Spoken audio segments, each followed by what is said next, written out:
তবে চানমিয়া সড়কের যে রাস্তার কথা আপনি বলছেন বদরহাটে, সেটা হয়েছে কি ওইখানে যে খালটা আছে পাশে, সেই খালের কাজটা কিন্তু এখনও চলছে এবং সেখানে চট্টগ্রাম উন্নয়ন কর্তৃপক্ষ যে ৩৬টা খালের সংস্কারের অংশ হিসাবে সেটা করছে, যার কারণে গিয়ে ৩৬টা খালের সংস্কার যেহেতু চলছে, আলটিমেটলি গিয়ে সেখানে তাদের কাজ শেষ না হওয়া পর্যন্ত চট্টগ্রাম সিটি কর্পোরেশন রাস্তার কাজ করতে পারে না।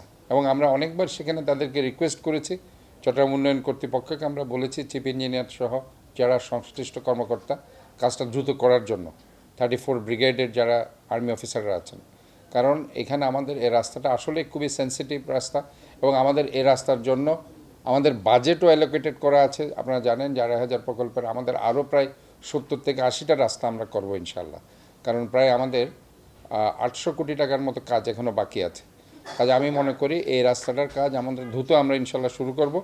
এবং শুধু এই রাস্তা নয়, চট্টগ্রাম শহরের মেজর যে রাস্তাগুলো ইনশাল্লাহ আমরা সব করে দেব, এতে কোনো সন্দেহ নেই।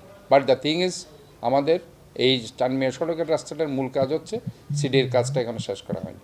সিডির কাজ যেদিন আমাদেরকে বলবে যে আমাদের শেষ হয়ে গেছে, আমরা রাস্তার কাজ শুরু করে দেব।